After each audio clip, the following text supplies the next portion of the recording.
I call to order the meeting of the Minnehaha Creek Watershed District Board of Managers, June 13, 2024.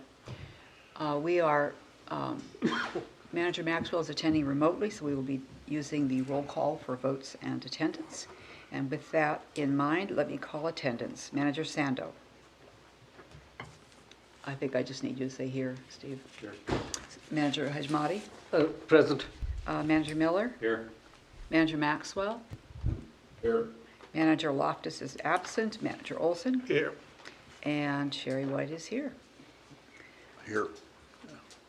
Verbal. I'm here. I see no members of the public, so let us move to approval of the agenda. Is there a motion? Move approval. Second. Second. All those in favor? Roll call. Sorry about that. Manager Maxwell, approving the agenda? Aye. Yes. Yes. Manager Aye. Miller? Aye. Sando? Here. Aye. Aye. And Olson? Aye. And White. Agenda is approved. On the consent agenda, we have approval of the minutes of May 23rd, and one consent item resolution is 24033, authorizing a contract with WSB to provide interim GIS support. Is there a motion to approve the consent agenda? So moved. Manager Olson, is there a second? Second. Manager Hikmati. Those in favor, Manager Maxwell? Aye. Manager Miller? Aye. Manager Sando? Aye. White says aye. Manager Olson? Aye. Manager Hajmati. Aye. Consent agenda is approved. I don't have a report, so I'll just move to you, Manager Olson, for your report of Operations and Programs Committee tonight.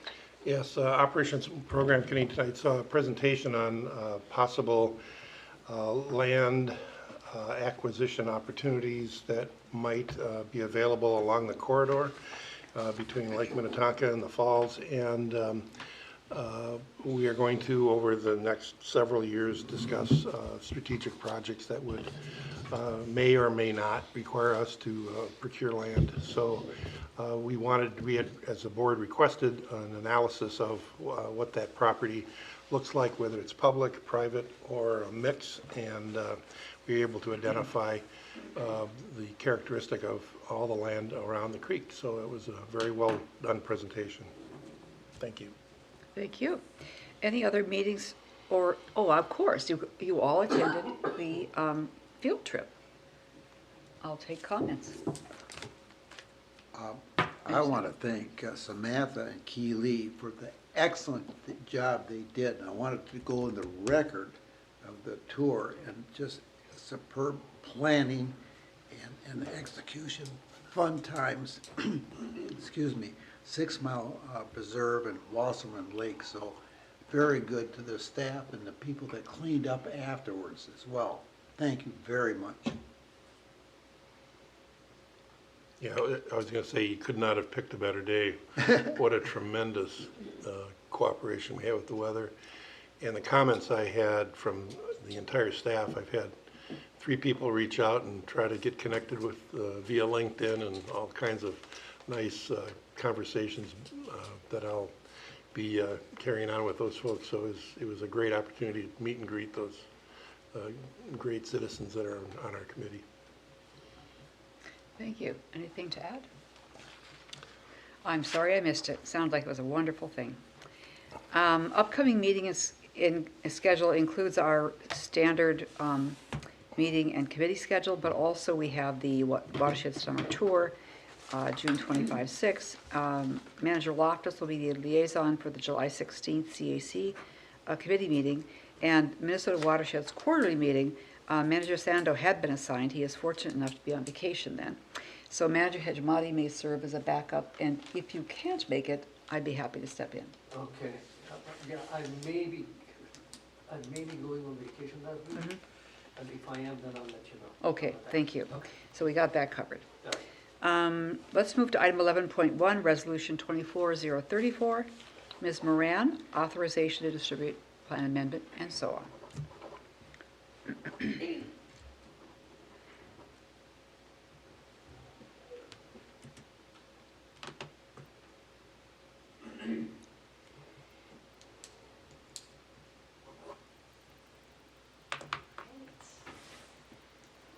Well, good evening, President and Board Managers. Tonight I am before you for item 11.1, which is requesting board authorization to, one, distribute the minor plan amendment, and two, notice of public hearing to consider the ordering of the Calvary Church project located within the city of Deep Haven. In terms of flow this evening, I'll just be providing a very brief background on the LWP, Land and Water Partnership Program, and this importance of the integrated planning approach. From there, I'll be speaking to the Calvary Church project, their submittal through the LWP program, staff's evaluation and recommendation, and then walk through just the general approval process, looking forward to this project, and then from there end with requested action.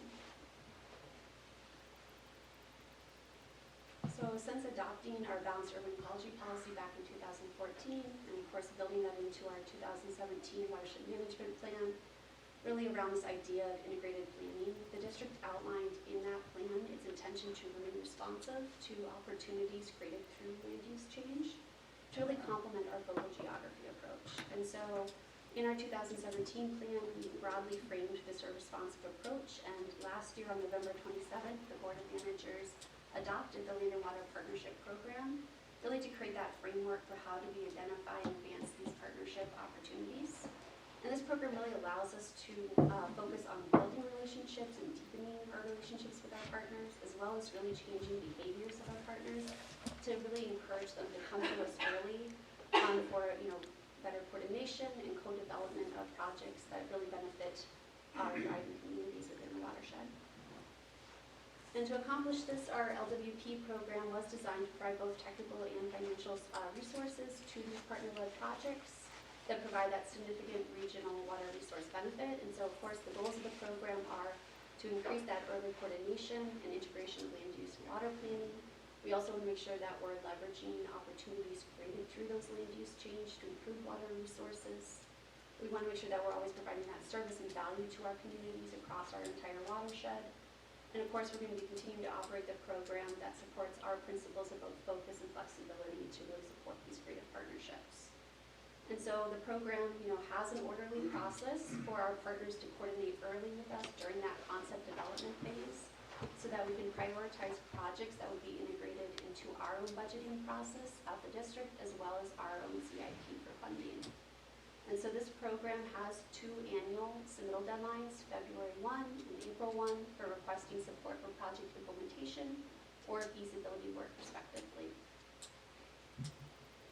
And so over the last year, the district and the city of Deep Haven have been working together to seek opportunities for measurable regional and cost-effective water resource improvements within the city of Deep Haven. And so this project initially came through one of our TAC members from our Land and Water Partnership Initiative. And they really saw value in taking this integrated planning approach, particularly of exploring how this program can work for a smaller community in our watershed. And so we had an initial kickoff meeting last March in 2023, and that's where the city staff and the city mayor came to the district's office and really initiated this early planning process to really help understand areas for potential water quality improvement in their city. And as part of that partnership, the district provided technical support through a concept-level citywide scan of potential opportunities in the city of Deep Haven. We looked at, cities' studies and their own CIP. We looked at regional opportunities for additional stormwater treatment. We looked at the city's 10-year road CIP to really understand potential areas for adding curb and gutter to capture additional stormwater. We also looked at kind of city-identified areas, kind of issues or opportunities that the city is also flagging. And so based off of this screening, the Calvary Church project was identified as kind of the top opportunity and was prioritized by the city to improve water quality and also address localized flooding concerns that the city had flagged.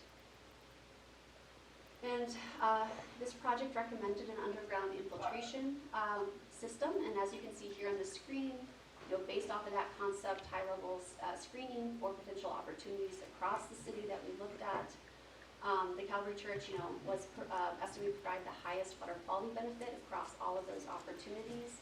At that concept level, we were estimating an 8.3 pounds per year of TP removal, along with a strong cost benefit of around $2,000 per pound of TP removal. And the project proposed BMP really relies on predominantly the topography and surface drainage to direct water to the proposed underground infiltration system. The largest captured area will be from Calvary Church site and as along the road right away on Montgomery Avenue, along with smaller portions of residential runoff that also are potentially reaching the system. And the project ultimately drains to Lake Louise, a wetland that discharges into Lake Minnetonka's Robinson Bay. So here on your screen, you can see in that kind of southeast corner, that's kind of a circle highlighting the project area. As you move northwest, you can see the wetland complex of the Lake Louise, and then ultimately that larger red circle is Robinson Bay along Lake Minnetonka, just to give you a frame of reference. And then the city submitted an application under the LWP program on February 1st of this year, requesting funding support for 75% of the water resource elements. And just, I think it's important to note that 75% is the maximum you're allowed to request under the LWP program. And so staff reviewed the submittal and requested additional, clarifying information. And then the city's most recent feasibility we received on March 22nd of this year included revised modeling information, water resource benefits, and a cost analysis information, which was attachment to in your board packet. And based off that city's most recent feasibility work, the drainage area to the BMP was reduced. So in that previous map I showed a few slides back, that northern parcel no longer drains to that BMP based off of additional feasibility work. And with that, obviously with the decreased drainage area, then we went from that initial concept estimate of 8.3 down to a 5.4 pounds of TP removal, along with obviously impacting the cost benefit, which then shifted up to around $5,000 per pound of TP removal. And the Calvary Church project, again, was prioritized by the city, and district staff had indicated that we would anticipate recommending around 50% of funding for the project's water resource-related elements, pending additional project feasibility work when we were in that concept phase. And since this additional feasibility work has been completed in this March, again, as I had just stated, the project's treatment area, right, it's reduced, which from that initial concept estimate, which of course then lowers the total TP removal and of course has that higher cost per pound of TP removal. As the city did engage the district early, and we've been working together in partnership to really take that integrated citywide approach to identify opportunities to improve water quality, district staff still see value in this partnership. And the staff sees is willing to provide that kind of proportional amount of funding to support that revised water resource elements of that not to exceed 125K or 20% for the water resource elements of the project. Again, taking into consideration, the four kind of buckets of criteria you can see here on your screen. And of course, as the city came to us early and took that integrated planning approach, that really helped the project still score favorably despite having a lower score around benefits and cost effectiveness. And in terms of, in April, the staff went to the board during our OPC meeting in April to really review the staff funding recommendation of 20% or not to exceed 125K. And the board and committee expressed comfort with this being brought forward for board consideration tonight. In addition, on May 6th, the City Council continued to show support for the project moving forward, while the city seeks additional funding sources. In addition to the potential LWP support, the city has received $49,000 from Hennepin County's Opportunity Grant, and is currently exploring other funding sources through the state to help cover the project gap. The total capital project for all improvements is estimated around $704,000, with an expected annual maintenance of $2,500. And so the City Council again has shown support for pursuing financial assistance through the LWP program through a resolution, and also is in support of providing funds in their own CIP as well to help cover some of these costs. And then lastly, our district engineer has reviewed the water quality calculations and cost estimates provided by the city from that March 22nd submittal.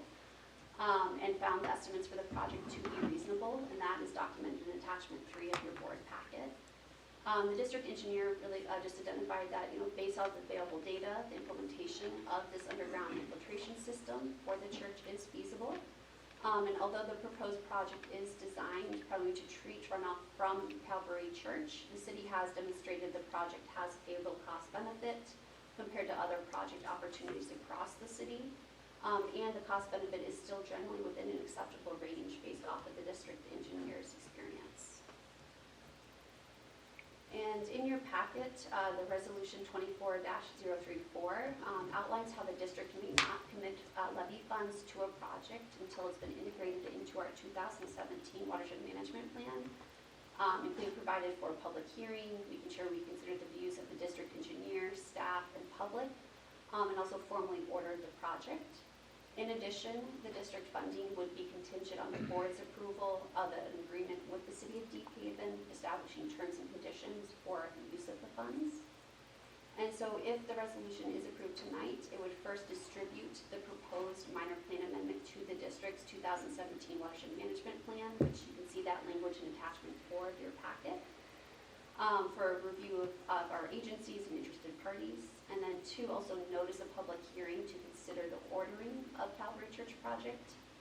And then generally, as you can see here on your slide, kind of the next steps, moving forward, that it would be looking in July, public hearing for the minor plan amendment and ordering of the Calvary Church project. And then in August would be adoption of the minor plan amendment. And then in fall, or potentially even early in August, also request the board to direct project ordering for the Calvary Church project, with the understanding that the city would first confirm sources of their funding, right? We would receive construction and maintenance rights and agreements, and finalizing the funding agreement with the district. And again, this one, for, currently on your slide here for fall 2024, could get moved up to August or be further delayed, just depending on, the pace for the city moving forward. And then, based off of kind of current estimates, the city would be looking at a winter 2024-2025 construction. And so with that, staff with input of the district legal counsel are requesting under resolution 24-03 that the board direct the administrator to first distribute the proposed minor plan amendment to the district's 2017 watershed management plan, and 2, notice public hearing to consider ordering of the Calvary Church project. So with that, thank you, President White and board managers. And please let me know if you have any questions. Thank you. Is there a motion to adopt the resolution? So moved. Manager Olson, is there a second? Second. Manager Hitchmati. Questions for Ms. Moran? Manager Olson. Does the church, 2 questions about the church, do they have any investment in this project? That's a great question, Manager Olson. So based off of our discussions with the city staff, essentially they are in support of this project, and kind of their piece is by basically putting this land into the easement where the BMP will be. That is kind of no longer kind of property for them to be able to sell. Okay, and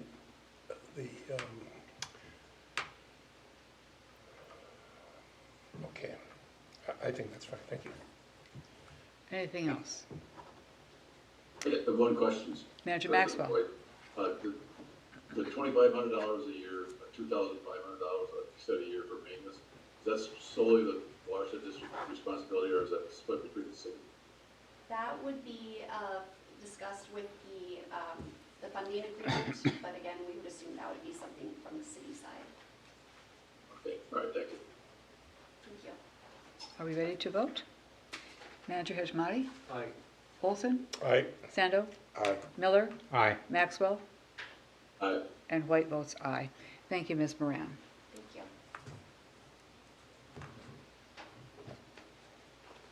The next item, number 12.1, Mr. Heyman, Blake, 325 Blake Road update.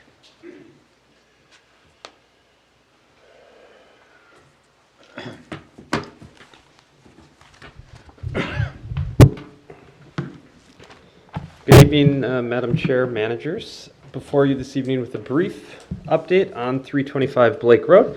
You'll recall we were last before the board about a month ago, and at that time we were awaiting a decision from one of Lattice's potential capital partners Kane Anderson, who was exploring the opportunity and deciding whether or not it would be investing in the multifamily components at the 325 Blake Road site. Following that meeting, representatives from Kane Anderson did visit the Twin Cities. They came into town, explored the market, met on site. Manager Maxwell and James Whisker were both available at that meeting, or both present at that meeting, along with the mayor of Hopkins and some city staff. And all in all, all reported that it was a good meeting. It sounded like Kane Anderson had some strong interest in the site. It was going to be going back and moving through their committee process. Since that time, Kane and Lattice have been negotiating around potential terms for the site and what it might look like. And when we first scheduled this update for the evening, we thought or expected to have more information to share on those investment conversations, including a deadline of this past Tuesday for them making a decision. We did hear from Lattice late this afternoon that Kane Anderson has decided to forego this investment opportunity.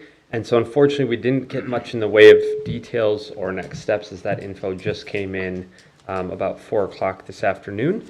And so I did briefly speak with representatives from Lattice. They've indicated they're going to take some time to figure out what the next steps will be. They're getting their heads together with other partners and trying to determine what that process might look like. In the meantime, we'll be meeting with our development advisors, Chuck Lutz, Jay Lindgren, Alex Selke, Lewis Smith, next week. I've shared the information with them late this afternoon. We're mapping out a time to get together and start thinking about next steps, what it looks like for our organization as it relates to this impending deadline, which is the 90 days to close from that March, the end of March feasibility period closing. So we'll plan to be back in front of the board with more information on June 27th. I did relay that to Lattice as well, that we have these deadlines, that we have a board meeting. They're aware, and we'll be trying to prepare something in advance of that. In addition, we will continue conversations with city staff. We've been asking about a liaison meeting for the better part of 4 to 6 weeks, and it was a little uncertain, wanting to wait to see what was happening with the potential investment partner, having more certainty around that today, and that news did go out to all members, all partners, so they're aware of this now as well. We'll be asking about getting the liaisons together to talk about potential next steps and what this news might mean for the project moving forward. So with that, that is what I have this evening. A little bit of a pivot in terms of what we maybe expected to deliver tonight, but happy to take any questions that you may have. Thank you, Mr. Haven. Are there questions? Manager Hajmati?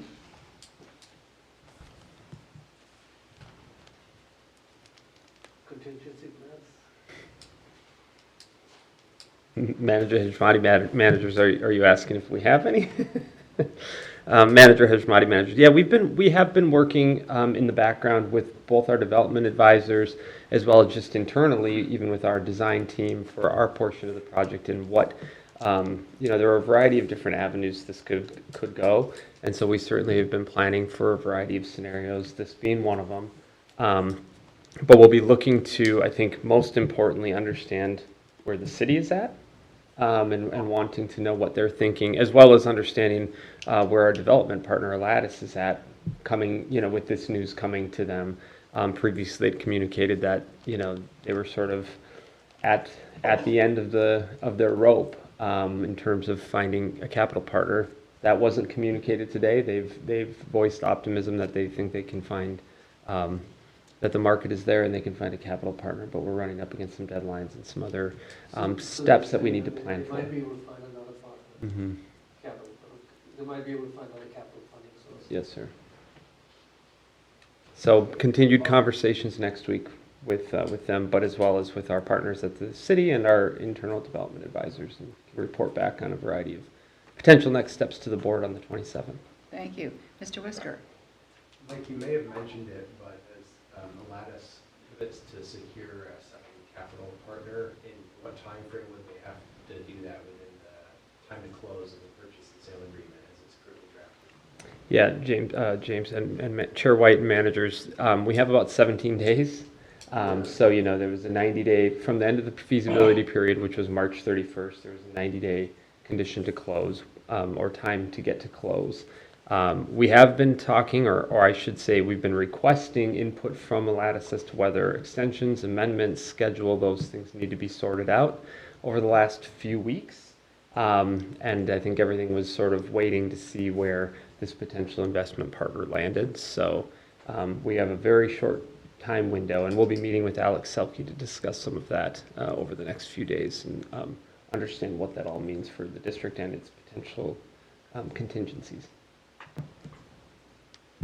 Is Yes. his agreement with us transferable?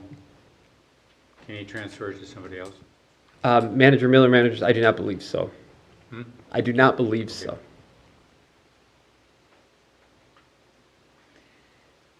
So, we'll wait and see, and you will be not waiting and seeing, you'll be in conversations. Manager Maxwell, thank you for going to that site visit with them. All right. That was a good meeting, and we thought, is Ron Clark and the other senior housing, are they still on board with this? Manager Maxwell, Chair White managers, as far as we know, yes. I mean, they were on the communication today as well. But all indications from them is that they're ready to go with their sites. It's just a matter of when this multifamily development can move forward, as that provides a lot of the infrastructure for the site. But all indications are they're still there. We'll of course be having those conversations with the Lattice and their partners next week as well. Just wondered if by the company turned them down, all of a sudden they backed out too, but that's what I was kind of wondering. Yeah, we haven't received an indication of that, but like I said, we just heard, and I don't know if they heard on the same timeline. We all heard about this just a few hours ago. All right, thank you. Thank you, Mr. Heyman. Are there any board inquiries, issues, or ideas that we'd like to collect this evening? Manager Jamadi? Yes, I do. I would like a briefing on one of the plans that MCWD has put together for if floods occur. I know we had been talking about that, and I would like to be updated on where we are on that. Okay, thank you. Anything else? Then we'll move to the administrator's report, Mr. Whisker.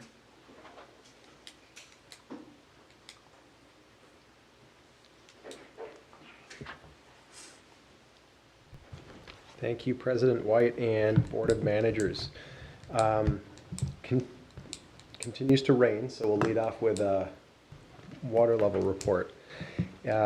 We have seen a lot of rain this spring. I'm not super dialed in on seasonal averages or annual averages, but we are above normal. And the recent rains have continued to see the watershed generally bounce back from drought conditions.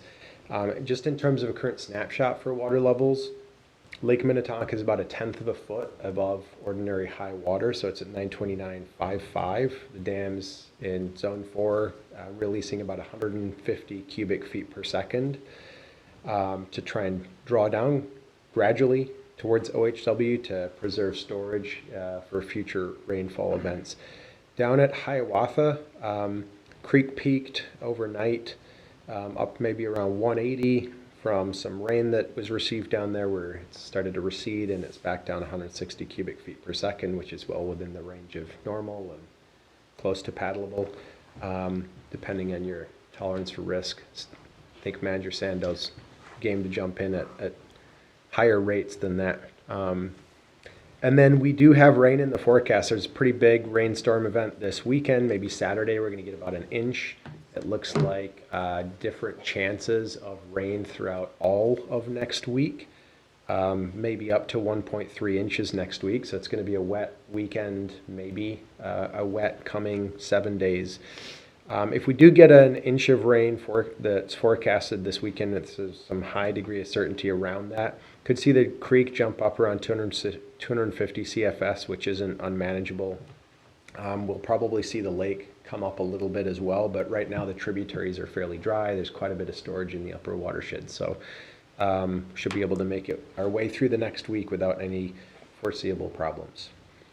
The next thing that I wanted to give the board an update on is that late last week, Gabe Sherman received an email from one of the neighbors in the city of Hopkins along Lake Street.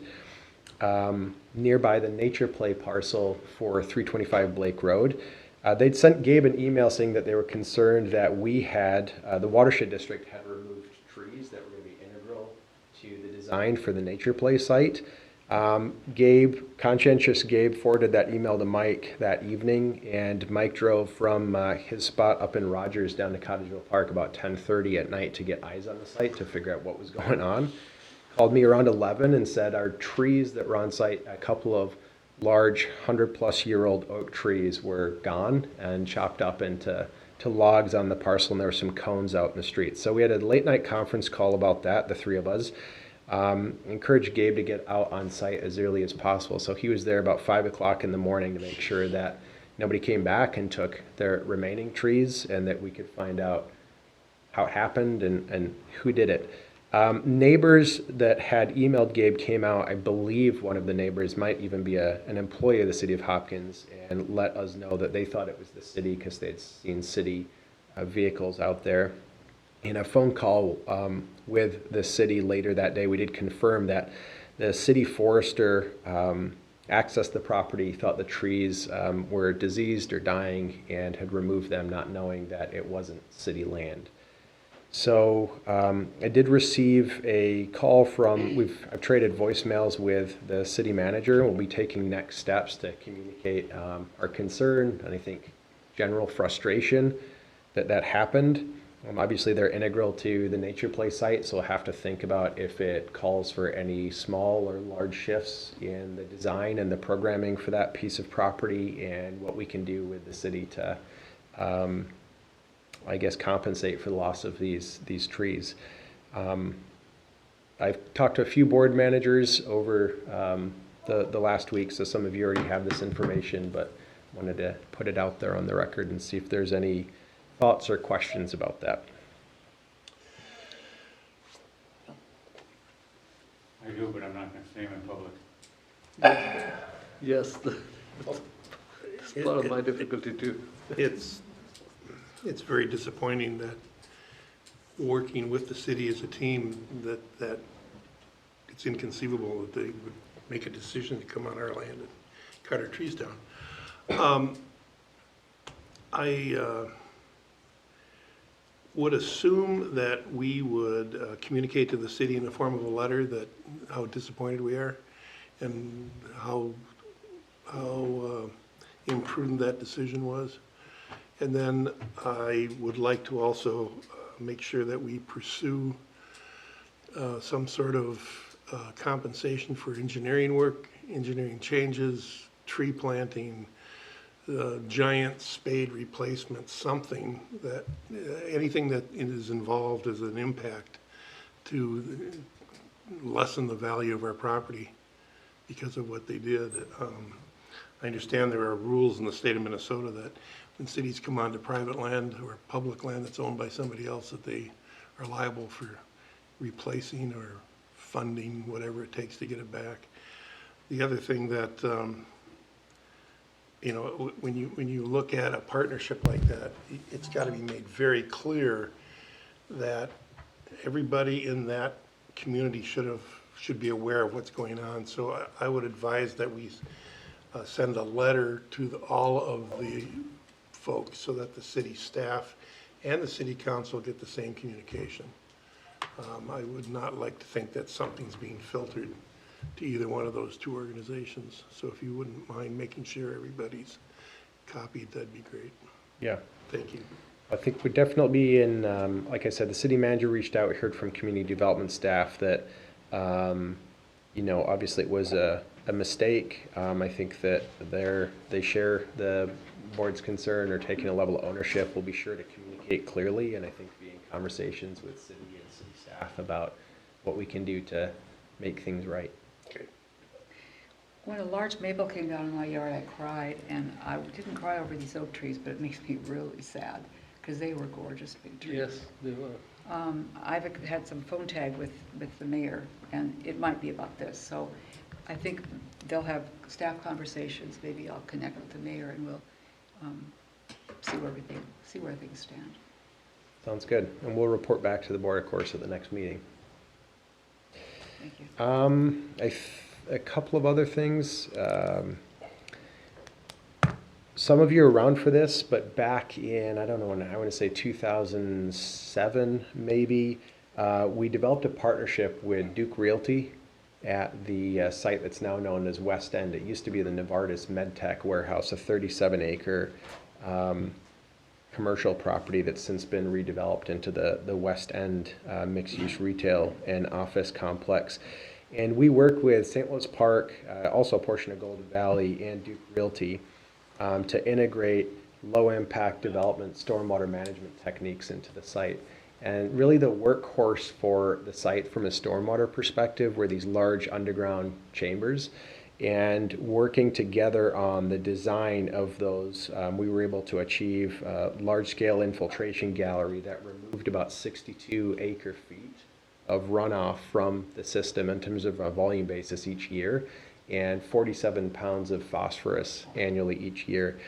And that project ultimately ended up delisting Brownie Lake and pulling it off of the state's impaired waters list, which is obviously the headwaters of the chain of lakes. And we're just about to get back into sort of chain of lakes planning with Minneapolis.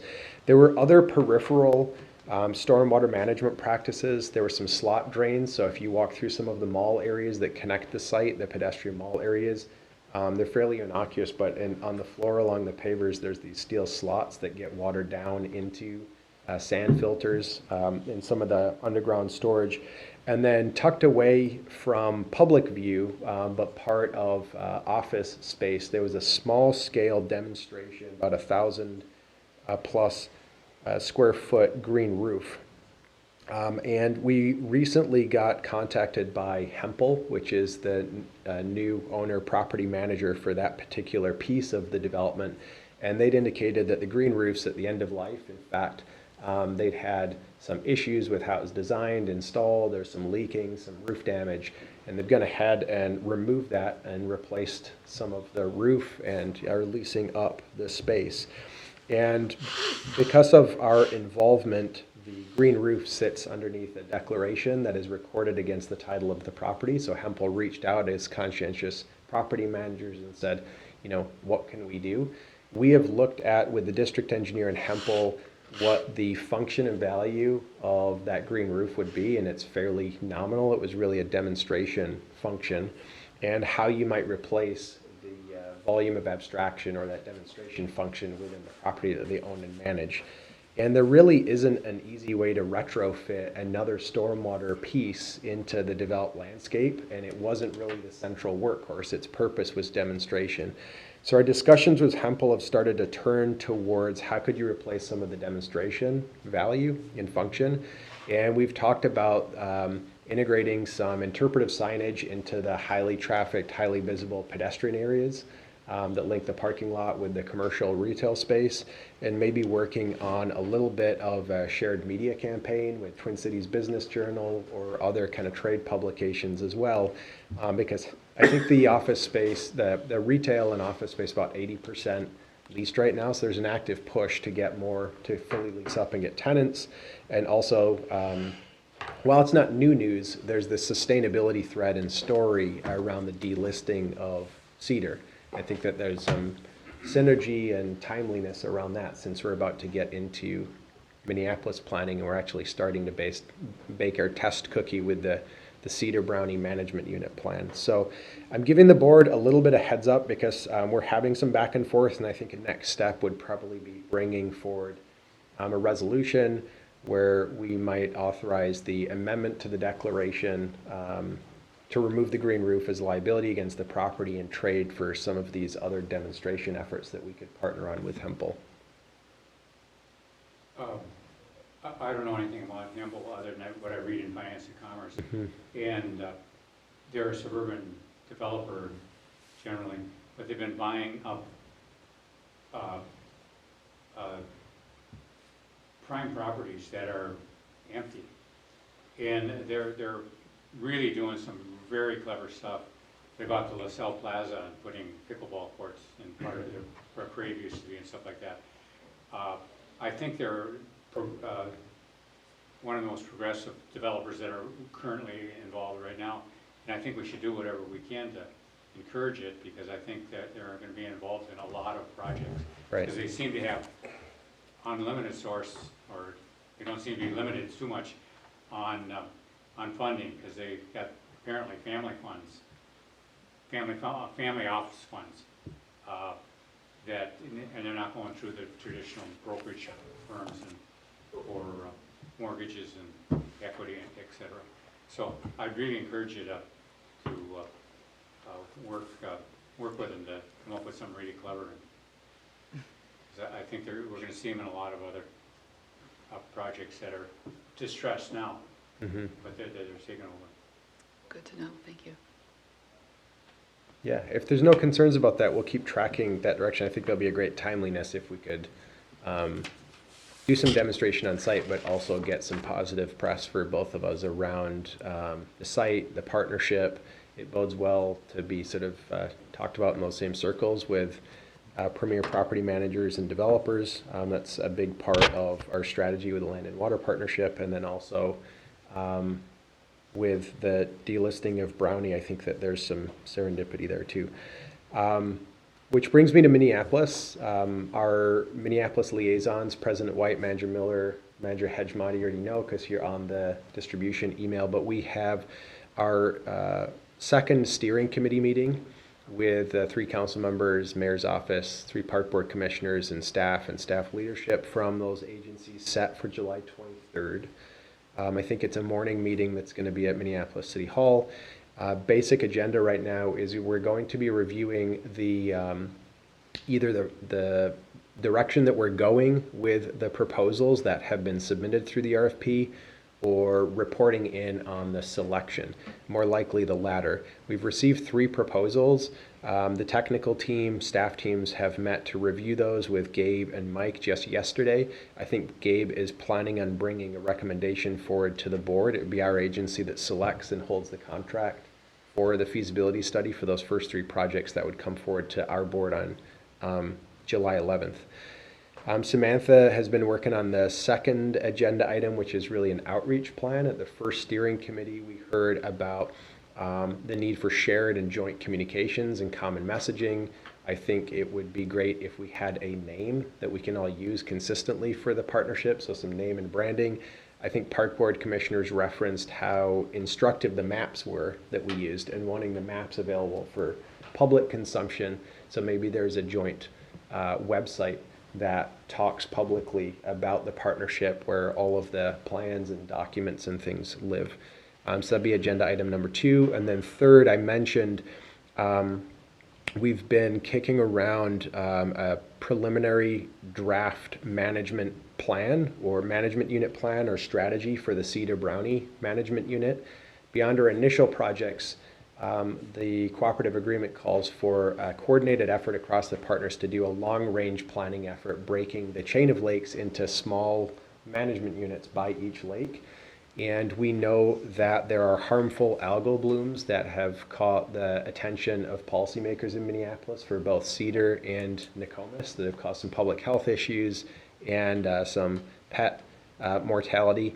And so those have bubbled to the top, and interest by the park board to pursue alum dosing for Cedar Lake or Nokomis Lake. They've made some inquiries into how they might pursue state grant funds, which would require our support, because to pursue state grant funds, those initiatives need to be in our plan, which might require a plan amendment, like the one that Kate was issuing the notice for this evening.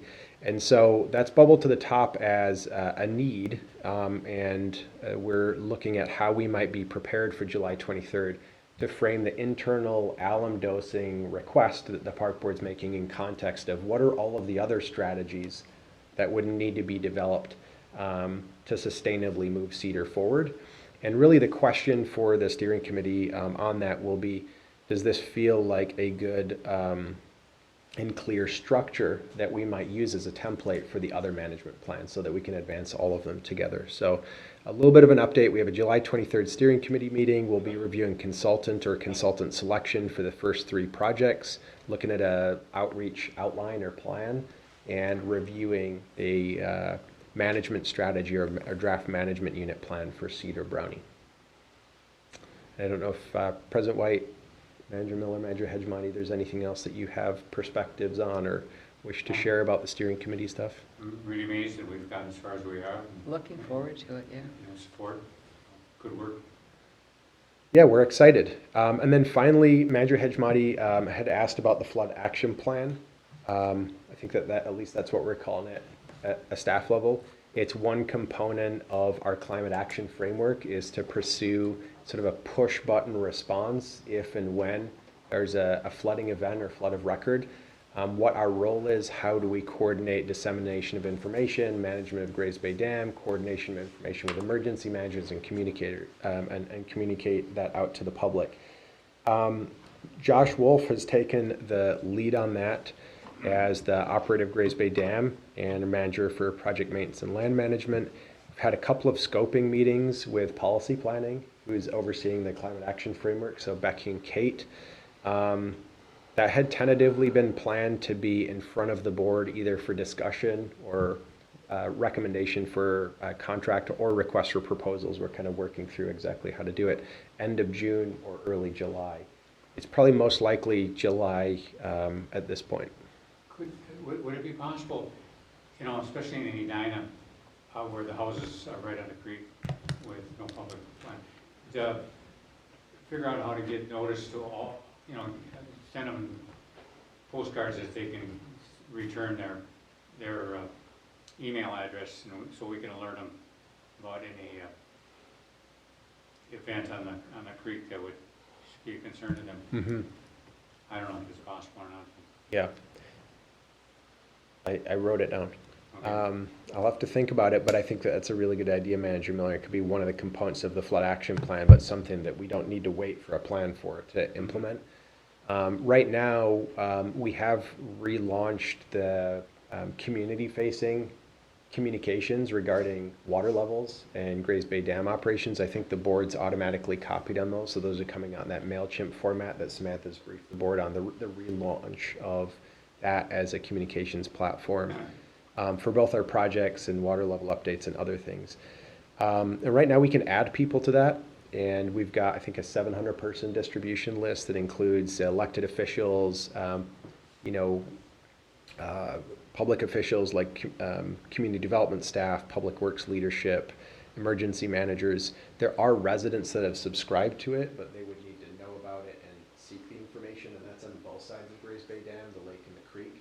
So the idea of identifying through GIS and mapping where the flood-prone properties on the creek, putting together a mailer and letting them know there's a distribution list that they can sign up for if they want advance notice about water levels. I think that makes a lot of sense, and it probably isn't too difficult to implement ahead of a plan. Thank you. That's all I have, unless there's questions. I feel like we made progress on one issue inquiry and idea tonight in committee with corridor and bridgehead acquisition, so it's good that Manager Hedgemati is picking up the mantle and adding one in right behind it with the flood action plan. You got to follow up, it may be years before Yeah. We're very methodical, if nothing else. We'll get back to you next year. Fair deal. Thank you, everyone. The meeting is adjourned.